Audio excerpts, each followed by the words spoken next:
Hey everybody, today is Monday and we are looking over chapter 136 of our Psalm devotional. The central truth for the day is God's enduring love threaded throughout history. In our chapter today, you'll notice that there is a phrase, right, that is repeated over and over again throughout the text. And it's the phrase, His love endures forever. At the end of every verse, it reads, His love endures forever. Now, I want you to notice how this phrase is not a standalone statement, right? Rather, it's causal, meaning the psalmist is saying these words in response to something, right? For instance, if you look at verse 4, it reads, To Him alone does great wonders, His love endures forever. Verse 5, same pattern, who by His understanding made the heavens, His love endures forever. And so following this pattern, the psalmist goes throughout the whole chapter declaring God's enduring, everlasting love in response to all the good works that He has come to witness in His life. Starting from the very creation of the world, all the way to the deliverance of Israel, in each occasion and moment, the psalmist is recognizing God's hand in that good work, and he proclaims His love endures forever. Seeing that, here's the message that I believe the psalmist is trying to convey in his words. In every blessing and goodness, God's love was there. All right, that's the message, isn't it? Any and every blessing is the result of God's love. It was God's love threaded into our history and into our personal lives that is allowing us to encounter these goodness of our days. And so, brothers and sisters, here's my encouragement and challenge to you. Let's recognize that the goodness that we have in our lives, that it's not from us or our efforts or our merit, but that it's from God alone. Let's recognize that truth. And it's by God's enduring love threaded throughout history and in our lives that we get to experience the goodness of our days. And so let's thank Him for that. Let us worship Him for that. And let us humbly just give due credit and glory to God. That's it as far as today. Have a great day, and we will see you next time. Bye.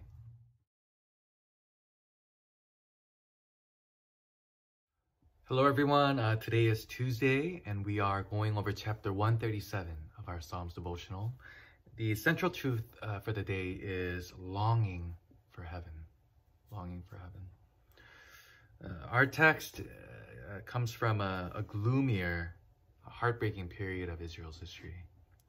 During the psalmist's writing, Israel was no longer a sovereign nation. They had been conquered by the Babylonians. And the people of Israel were exiled away from their homes and brought to the lands of Babylon.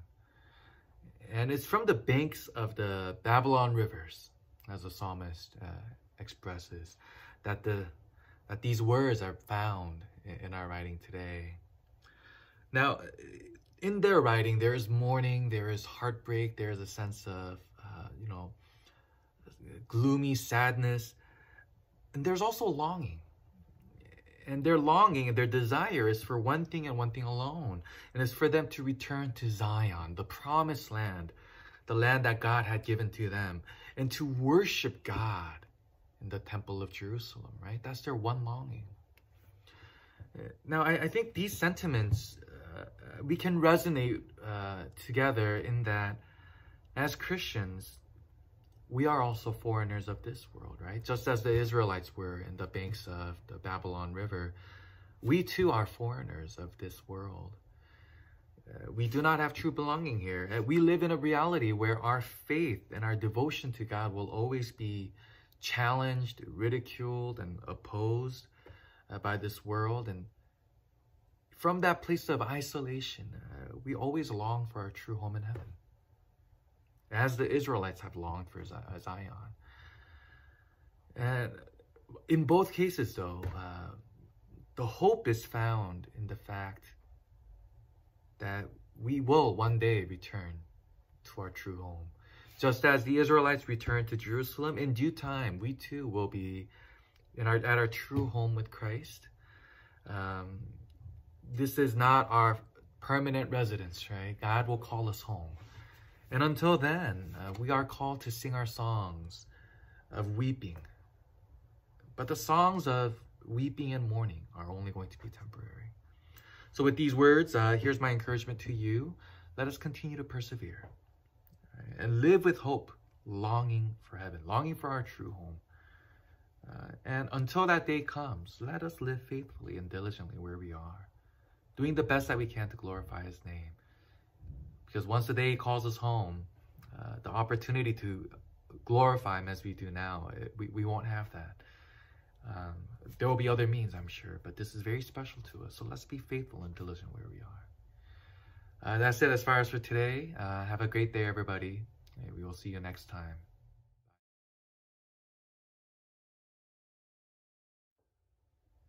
Hello, today is Wednesday, and we're looking over chapter 138 of our Psalm devotional.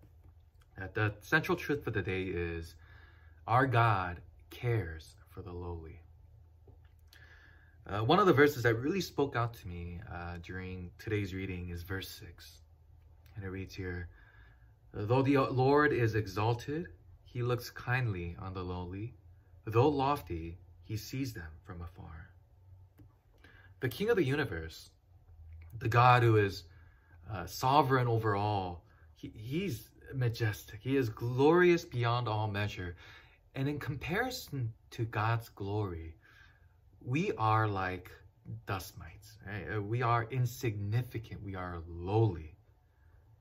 But it says here, but for whatever reason, the King of heaven looks to the likes of you and me, and He has so much love for us.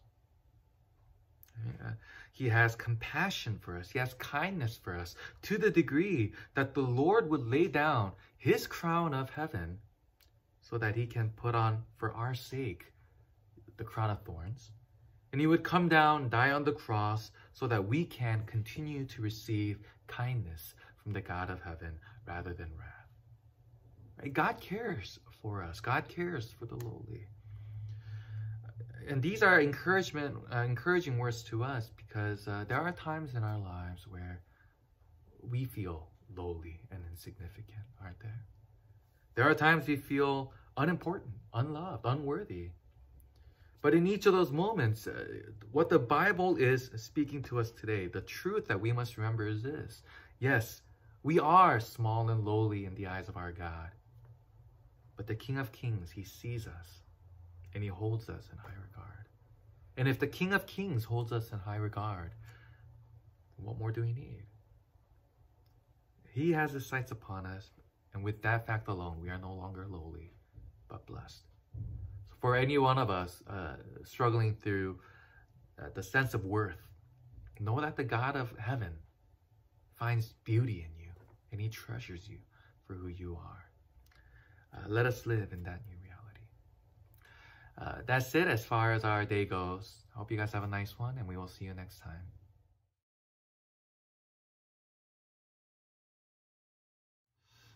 Hey everyone, today is Thursday, and we're looking over chapter 139 of our Psalm devotional. The central truth for the day is, God knows us like none other. God knows us like none other. I have to say, Psalm 139 is one of my all-time favorite Psalms. It's because it's through this text that we get to learn just how we are known by the King of the universe. It speaks to me on a very personal level. Now, let me explain why I love this text so much. Looking to our passage, one thing you're going to realize is how there are so many terms used to describe the way that God has knowledge of us. Right? It says here, throughout verses 1 through 6, God knows us, He perceives us, He has discernment for us, He is familiar with our ways. That's how the English translation has it. But the original Hebraic translation, there's only one word used to describe all these different terms. And it's the word yada. It's the Hebrew word yada. And yada in English means to know intimately. And I think the English Bible tried to capture the essence of yada by using a variety of words in its definition and place. But it just kind of spread out the feel more than anything, I feel like. But the word yada is about the concept of God knowing us like no one else. Knowing us in the most intimate and personal way possible.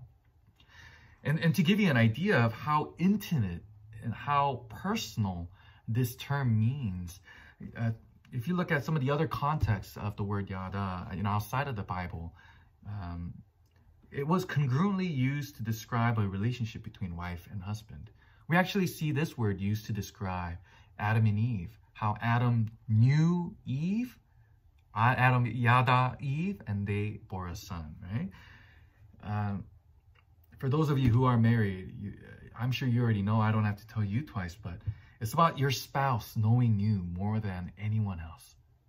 I can surely say that of my wife. She knows my weaknesses, she knows of my strengths, she knows of my fears, she knows my greatest desires. The way my wife knows me is very unique and special to just our relationship, right? No one else can know me the way that she does.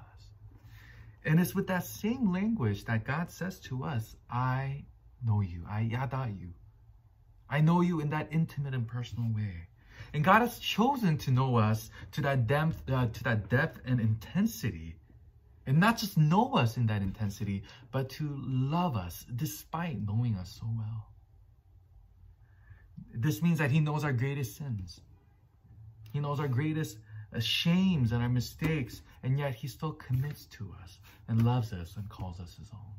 That's the way that we are known by God. And so this incredible intimacy and love, right, all encapsulated in the word yada, that's how he describes his knowledge of us. Friends, let me just end by this saying, God knows us like none other. Right? He knows everything about you, and he has chosen to love everything about you. So let's trust in this love. Let us be compelled by this love, and let us reciprocate God's heart for us by the way that we look to him. That said, as far as today goes, I hope you guys have a good day, and we will see you tomorrow for our Friday devotional. Bye.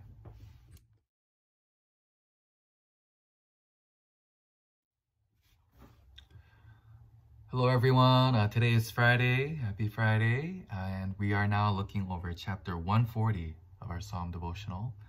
The central truth for the day is our hope in the justice of God. One undeniable and heartbreaking reality about the world that we live in is that there is evident evil in our world. Right? From the large scale, we have wars, we have racism, we have poverty, political corruption, and the like. And from the smaller scale, the more personal impact, there is evil in our lives where we see gossip, we see greed, we see selfishness, and more. Just the other day, I was driving my car when this aggressive driver was just going through the lanes and nearly hitting me and a couple of other cars. And it's not like they were in an emergency. Their music was pumped out loud. And so I honked at the car to give warning, only to receive a very visible hand gesture out the window, right? And I remember feeling so frustrated because this person's reckless behavior is putting at risk so many other people. But he had no concern, right? And most likely it was going to be that he's going to get away scot-free because there weren't any police officers around. I think like so, we face evil in our world, and oftentimes we are victimized by this evil. And the worst thing is, there is often a lack of justice of evil in our world.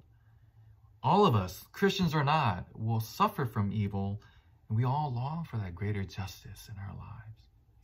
And I think this is where we find our true hope and joy, because in our world, in our lives, there is evil, but the God who is above our world and our lives is a God who is perfectly just. Right? And not only is he just, he is also matchless in power. He is a God of authority. And it seems like although evil is permitted to roam and to be free now, there will be a day, the Bible says, where evil will be judged. And all the wrongs of this world will be brought to right by the God who is righteous and just. And it's from that hopeful anticipation that these verses bring us to encouragement. If you look at verse 12 and 13, it reads these words, I know that the Lord secures justice for the poor and upholds the cause of the needy. Surely the righteous will praise your name, and the upright will live in your presence. Brothers and sisters, if you are facing any sort of difficulty or frustration with evil, here's what I want to say to you. Persevere just a little longer. Our God is the God who secures justice for the poor and upholds the cause of the needy. And there will be a time when all the wrongs that we have come to see in our lives will be brought to right, brought to justice. Until then, we just need to hold on and continue to be faithful, to stand blameless before the Lord. And that is what's important. Justice is already coming. It's on its way. We just have to persevere. Again, I just want to share with you our closing statement. Our hope is in the justice of God. Don't lose sight of that. Have a great weekend, everybody. I hope you guys have a blessed, just restful time until next week. And we will see you Sunday for our worship together. Bye.